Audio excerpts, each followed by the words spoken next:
Assalamualaikum warahmatullahi wabarakatuh. Halo pemirsa, selamat datang di channel YouTube Unida Malang dalam program Bincang Santai seputar ilmu pengetahuan dan isu-isu terkini. Jangan lupa like, komen, share, dan subscribe untuk mendapatkan informasi menarik lainnya.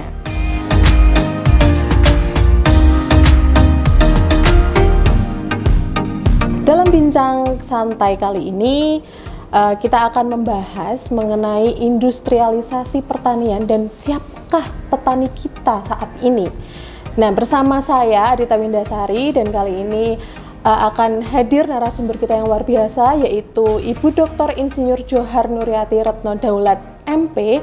Beliau merupakan dosen program studi agribisnis Fakultas Pertanian Universitas Wisnuwardana.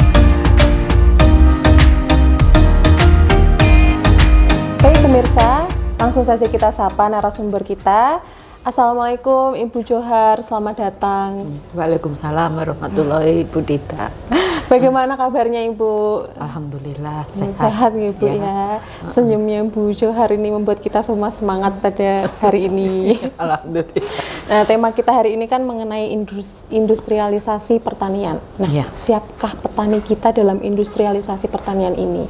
Yang seperti yang saya baca sebelumnya itu, industrialisasi ini kan meningkatkan pertumbuhan sektor pertanian dan juga sektor ekonomi secara keseluruhan. Nah, itu bagaimana sih menurut Ibu Johar? Ya, jadi kita lihat dulu ya dari konsep industrialisasi. Jadi industrialisasi ini adalah sebenarnya merupakan proses modernisasi ekonomi ya, yang mencakup semua sektor ekonomi yang terkait satu sama lain dengan industri pengolahan. Ya, dari pengalaman beberapa negara dan juga dari beberapa kajian itu dengan industrialisasi ini merupakan suatu keharusan ya dalam proses pembangunan ekonomi, karena dia menjamin untuk menjamin proses pembangunan ekonomi agar berjalan dengan pertumbuhan ekonomi yang tinggi dan berkelanjutan ya. Jadi nah, sementara bagi Indonesia sektor pertanian itu, negara kita negara agraris ya, sumber daya alamnya sangat bagus untuk perkembangan di sektor pertanian, sehingga sektor pertanian ini merupakan motor penggerak bagi pembangunan perekonomian di Indonesia selama ini melalui pendapatan dan konsumsi. Kita tahu bahwa peranan sektor pertanian tidak hanya sebagai penyedia bahan pangan, tapi di Indonesia merupakan sebagian besar penduduk di Indonesia itu mempunyai mata pencaharian di bidang pertanian. Jadi saya lihat data ya, lupa saya datanya. BPS. Jadi ada dari data BPS tahun 2023 itu ada 135,3 juta penduduk Indonesia yang bekerja, dan sekitar 30%-nya bekerja di sektor pertanian. Jadi masih cukup besar ya, sepertiga penduduk kita masih mencari bekerja di sektor pertanian. Nah, sehingga di sini selain itu sektor pertanian juga merupakan penghasil salah satu sumber devisa negara selain sektor minyak dan gas. Kemudian dia juga merupakan bahan baku untuk sektor industri. Nah, pada perkembangan lebih lanjut sektor pertanian ini juga bisa merupakan pasar bagi produk-produk industri. Nah, sebetulnya antara sektor industri dan sektor pertanian ini mempunyai potensi untuk tumbuh dan saling mendukung satu sama lain bagi pertumbuhan ekonomi ya. Bagaimana pertanian ini bisa diindustrialisasi ya, karena kita itu ya, kalau kita ngomong tentang industrialisasi industri ada suatu kontinuitas ya. Jadi harus ada kebutuhan. Jadi industri itu membutuhkan bahan baku, di mana pasokan bahan baku ini juga harus rutin, kontinu, berkesinambungan. Iya. Nah, apakah sektor pertanian kita bisa? Nah, di sini makanya pertanian bisa diindustrialisasi dengan melalui peningkatan produktivitas pertanian dan juga sektor pertanian sendiri juga harus tumbuh. Jadi harus ada pertumbuhan sektor pertanian. Nah, kemudian Bu, kalau kita bicara tentang industrialisasi Bu, itu kan ada perubahan dari pertanian tradisional ke pertanian modern. Dan di situ kan ada juga nilai tambah di situ Bu. Ya, betul ya Bu ya. Nah, itu nilai tambah dalam sektor pertanian ini apa saja ya Bu ya? Ya, jadi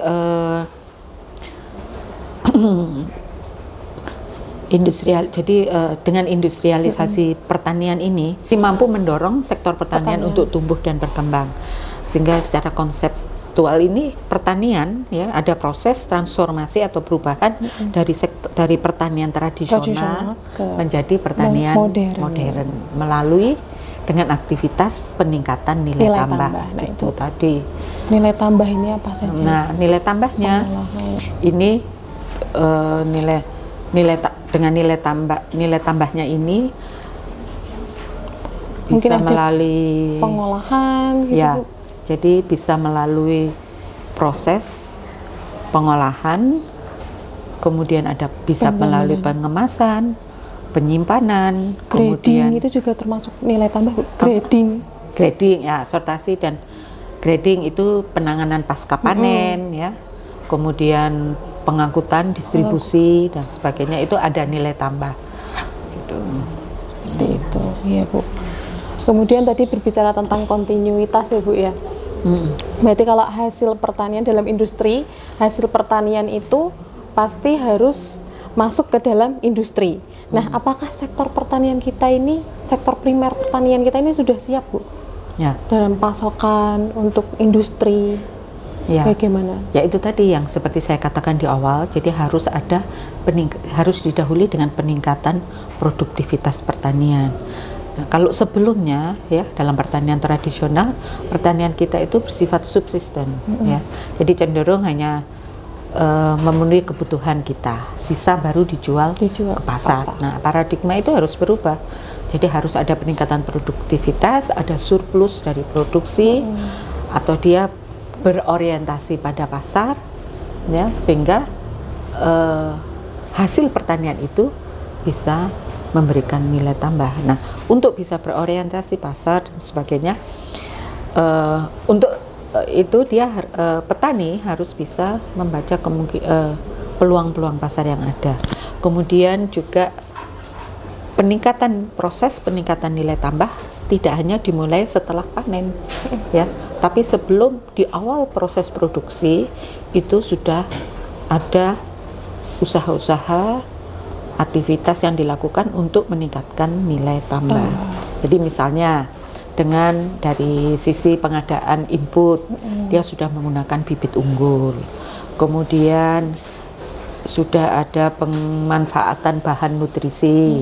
Kemudian ada pemanfaatan pengendalian hama yang bersifat alami. Ya, jadi kalau itu mungkin kan nanti nilai tambahnya apa? Mungkin hasil pertanian dia akan lebih bebas, tidak menggunakan bahan kimia. Terus bisa juga ya dalam bentuk penggunaan teknik budidaya yang mempunyai hasil tinggi, ya, hasil tinggi, produktivitasnya tinggi, kemudian terstandarisasi. Jadi teknik budidaya juga terstandarisasi yang menjamin kuantitas, jadi jumlah produksinya, kualitas produksi, dan juga keamanan pangan ya. Itu misalnya itu kan sudah jadi suatu nilai tambah juga. Jadi sudah dimulai di proses awal budidaya. Jadi nggak hanya setelah panen. Nah, waktu panen itu juga ada misalnya penanganan pasca panen yang baik. Jadi kapan dia harus mulai dipanen, nggak boleh terlambat, tidak boleh juga terlalu awal ya. Itu kan akhirnya juga berpengaruh pada produk yang dihasilkan. Kemudian ada grading, ada sortasi. Jadi mana itu akan sangat membantu dalam penentuan harga, dan bedanya bisa jauh kalau kita lakukan sortasi, kemudian ada grading, kan berarti kita bisa menjamin, oh ini loh saya jual misalnya yang kualitas premium, harga bisa segini. Daripada kalau kita jual tanpa grading, tanpa sortasi, tanpa grading, kita campur jadi satu. Dari segi harga juga stabil gitu ya. Karena juga ada jaminan mutu kan. Pasti yang mutu. kualitas bagus pasti dia harga itu biasanya lebih cenderung stabil. Itu bisa. Kemudian pasca panen itu bisa juga masuk ke industri pengolahan ya. Dan masuk ke industri pengolahan bisa memperpanjang masa simpan. Kemudian juga ada perbaikan, mungkin ada perbaikan tekstur, penampilan, rasa ya. Itu sehingga bisa meningkatkan pendapatan dari petani gitu. Jadi peningkatan nilai tambah itu sebenarnya banyak ya. Jadi tapi kita seringkali cuma ngelihatnya di belakang. Padahal itu sebenarnya harus diawali mulai awal. Jadi awal produksi itu sudah terus yang ukurannya sama dan sebagainya, itu kan ada dikemas proses pengemasan, pencucian dan sebagainya, itu akan beda. Masuknya yang satu masuk ke pasar supermarket, satunya masuk ke pasar tradisional. Coba kita bisa lihat itu, dan harganya bisa jauh berbeda. Siap. Kemudian mengenai peluang tadi Bu ya. Kita tahu kondisi petani kita ini sebenarnya seperti apa. Kemudian kita melihat anak muda saat ini tuh kayaknya masih kurang gitu loh Bu, minatnya ke sektor pertanian. Menurut Ibu gimana dengan kondisi seperti itu? Padahal kita juga harus meningkatkan nilai tambahan Bu di menuju industrialisasi pertanian ini. Bagaimana Bu? Ya sebetulnya kalau dengan nanti ya pengembangan agribisnis itu kan diantaranya juga arahnya nanti pada akhirnya itu juga ke industrialisasi pertanian. Itu sebenarnya peluangnya akan semakin besar dan semakin menarik, karena bagaimanapun hasil dari pertanian itu tidak hanya untuk pangan, dia sudah berkembang untuk bahan baku industri itu banyak sebetulnya, hanya memang belum potensinya mungkin belum digali ya. Itu misalnya ya, ini saya berikan contohnya aja seperti umbi porang. Dulu umbi porang itu kan apa sih dan sebagainya, tapi sekarang itu bisa jadi bahan pangan ya, untuk beras instan. Kemudian masuk ke industri, itu juga bisa untuk industri kosmetik dan sebagainya. Jadi pemanfaatannya banyak ya, seperti sehingga kalau kita lihat ya sekarang bagaimana kondisi petani kita lihat juga berdasarkan data statistik ya. Ini BPS tahun 2023 itu total ya petani pengguna lahan pertanian di Indonesia itu sebanyak 27,8 juta petani. Nah, dari jumlah total keseluruhan itu sebanyak 6,18 juta merupakan petani generasi milenial yang berusia antara 19 sampai 39 tahun atau sekitar 21% dari total petani kita. Bahkan ada catatan di BPS itu sebanyak 2% itu merupakan petani generasi Z.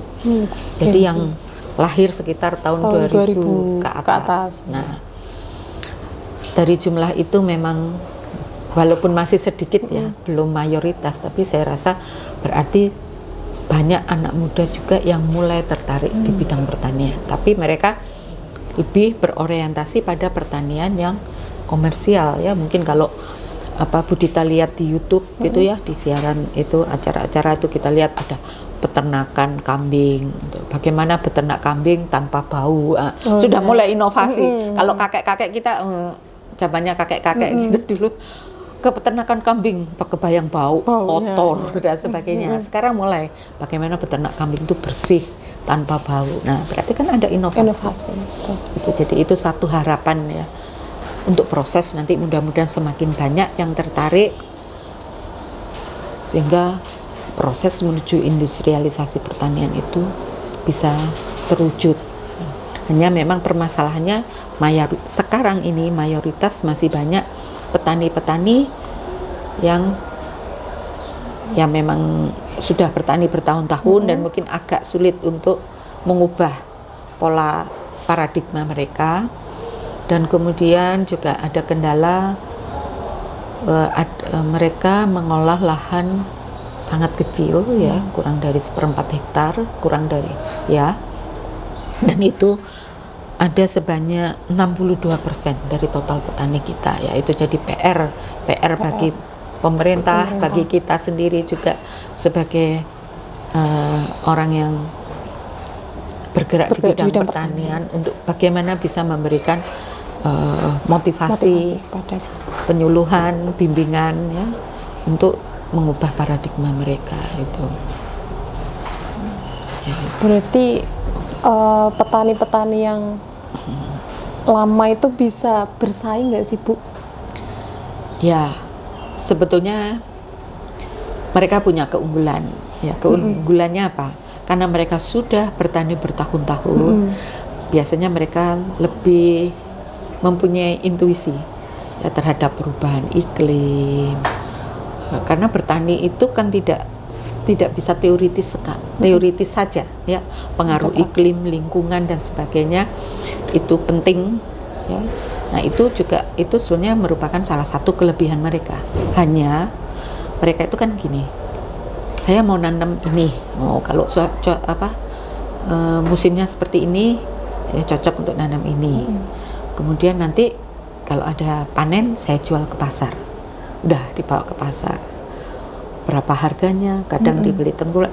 Mereka tidak bisa membaca, oh sekarang yang disukai orang konsumen lebih seneng katakanlah Chaisim, baby cool. Nah, jadi apa yang diinginkan konsumen sekarang banyak lebih suka pada sayur yang masih berusia muda.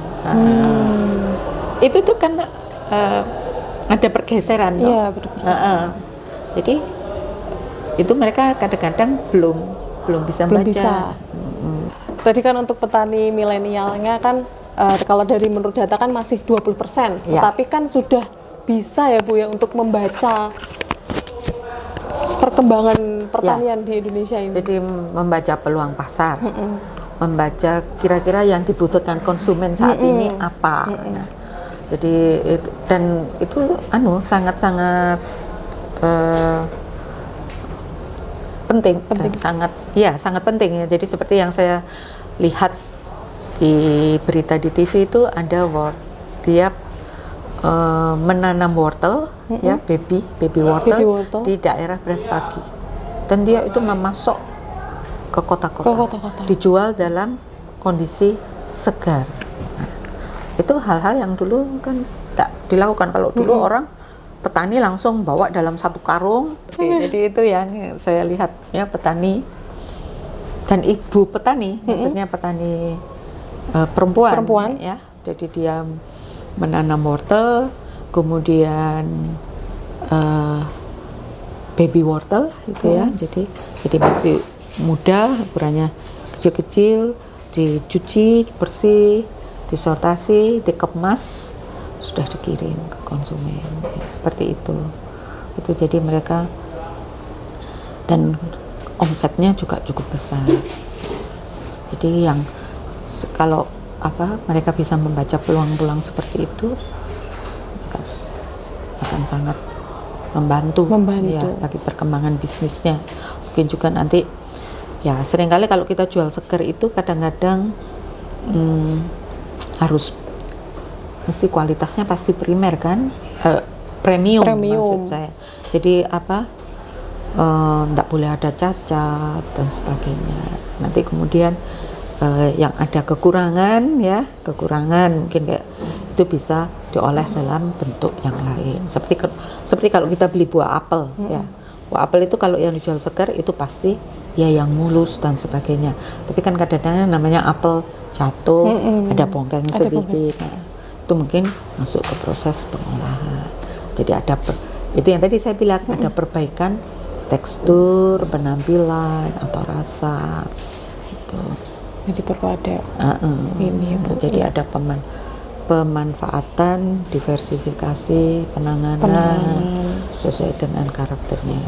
Tapi masih dalam kualitas yang terjamin. Nah, berarti secara global ini sebenarnya petani sudah siap belum sih Bu untuk terjun ke industrialisasi pertanian? Ya, kalau dibilang siap mungkin belum ya, karena masih banyak PR-nya masih banyak ya. Dari usia petani, dari pendidikan, pengetahuan, keterampilan, sebagian masih kurang, walaupun sudah ada sebagian yang sudah berpikir ke arah berorientasi pada pasar ya. Tapi kita tidak bisa tidak melalui industrialisasi pertanian. Harus lihat. Kalau kita ingin sektor pertanian tumbuh ya dan berkembang, kita masih harus ke arah sana ya. Dan itu juga penting karena akan juga membantu peningkatan pertumbuhan ekonomi kita ya. Jadi hanya di sini harus ada pelatihan ya, harus ada bimbingan, penyuluhan dari pemerintah, kemudian dari didorong kerjasama antar petani, kerjasama antar kelompok tani, kerjasama antar mungkin petani atau kelompok tani dengan pelaku bisnis di bidang agroindustri ya, jadi seperti kemitraan, kontrak dan sebagainya. Kemudian harus ada informasi, nah, untuk kemitraan harus ada informasi yang sepadan antara petani dengan industri pengolahan. Seringkali ya, petani itu juga tidak membayangkan kalau produk saya ini masuk ke pabrik ya, karena mereka tidak tahu proses apa yang harus disiapkan oleh industri, dengan syarat mutu apa yang harus dimiliki oleh bahan baku ya untuk produk pangan itu, untuk produk pangan atau produk setengah jadi, supaya bisa diproses di industri. Karena kalau kita ngomong industri, di situ ada syarat mutu baku supaya nanti hasilnya mempunyai kriteria mutu tertentu. Misalnya kalau untuk pengolahan susu itu harus ada kadar lemak minimal, karena nanti ada proses homogenisasi, pasteurisasi dan sebagainya.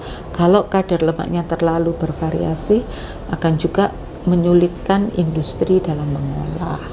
Seperti itu. Lah ini kan seringkali tidak match. Nah, sehingga karena dihitung harga susunya dihitung dari kadar lemak dan sebagainya, ada yang curang dan sebagainya. Itu misalnya ya, misalnya ini hanya contoh saja. Kemudian bisa juga misalnya dari petambak masuk ke industri pembukuan udang, ke cold storage. Nah dari cold storage itu dia punya kriteria, saya akan jual udang untuk jenis kualitas apa. Nah dia butuh bahan baku dengan kriteria yang bagaimana ya. Misalnya dijual, diekspor dalam kondisi utuh dengan kepala, itu panen udangnya harus betul-betul sempurna, segar. Jadi dari tambak harus langsung diolah. Dan sebagainya. Nah itu harus ada pemahaman informasi. Belum lagi nanti misalnya produk yang menjadi bahan baku industri itu adalah produk-produk yang rentan kontaminasi bakteri, mikroba dan sebagainya, itu pasti lebih selektif. Padahal di tingkat usaha taninya ini kurang kebersihan, sanitasinya kurang. Nah, sehingga nanti bebannya di industri. Di industri ketika dia merupakan produk ekspor, pengawasannya sangat ketat. Nah, nanti ditolak dan sebagainya. Nah, itu harus ada informasi. Itu yang dalam proses kemitraan seringkali itu menjadi masalah. Iya, berarti memang harus ada pendampingan langsung dan khusus untuk petani kita ya Bu ya, untuk masuk ke dunia industri gitu ya Bu ya. Kemudian kalau mengenai sekarang kan masih ada impor juga itu kan Bu. Nah kalau di sektor industrialisasi ini, apakah impor ini penting atau harus dihapuskan atau gimana, Bu? Ya. Soalnya kan kalau bicara kontinuitas tadi ya, Bu, ya, kita kan perlu pasokan itu, Bu. Nah, Ya. itu bagaimana? Kalau ini ya, jadi untuk pembangunan agroindustri itu sebaiknya emang kalau saya lihat dari bawah ke atas, ya. Jadi dari ada kelebihan produksi baru dikembangkan ke industri. Kalau industrinya jadi dulu, karena memperkirakan ada pasokan bahan baku yang cukup. Nah, ketika ini tidak cukup, sementara dia harus Tetap berproduksi. Kalau itu Kalau itu terpotong, ya, kalau itu terpotong atau berhenti, maka ya resikonya banyak ya, pasti mesin tiba-tiba berhenti, biaya lebih besar dan sebagainya. Nah, jadi akhirnya mereka mengambil jalan mengimpor bahan baku. Ya ini kalau saya bilang ya rugi dong, kita punya industri pengolahan tapi bahan bakunya tidak ambil dari petani kita. Itu banyak juga terjadi. Ya, baik. Ya, makanya harus pertama kali di sektor hulu ini harus dikuatkan peningkatan produktivitas, harus ada jaminan mutu, jumlah, ya, jaminan kuantitas, kualitas dan keamanan pangan. Tuh. Jadi memang harus yang diutamakan dalam industrialisasi pertanian adalah pasokannya ya, Bu, ya, untuk kontinuitas itu ya, Bu, ya. Baik, terima kasih banyak Ibu Johar atas sharing ilmunya pada hari ini. Semoga sharing ilmu dari Ibu Johar ini bermanfaat bagi kita semua, dan untuk petani Indonesia semoga semakin maju dan semakin sukses dalam menuju industrialisasi pertanian di Indonesia ini, ya, Bu. Menarik sekali Ibu Johar tentang bincang kita hari ini. Itu mungkin ada closing statement dari Ibu Johar mengenai industrialisasi pertanian ini, Bu? Ya, mungkin saya hanya menambahkan ya, terutama untuk tadi yang petani-petani kecil dan sebagainya, itu mungkin perlu dikembangkan model agroindustri yang tepat bagi mereka, sehingga akan membantu mereka dalam memasarkan produknya yang bisa meningkatkan nilai tambah, ya, dan ada pelatihan ya untuk peningkatan kemampuan manajemen, kewirausahaan dan teknik pengolahan sederhana yang sesuai bagi mereka. Mungkin itu aja yang saya tambahkan. Ya. Oke, baik, terima kasih Ibu atas kehadiran Ibu Johar, dan jangan lupa pemirsa untuk like, komen, dan share serta subscribe channel YouTube Unida Malang. Terima kasih. Wassalamualaikum warahmatullahi wabarakatuh.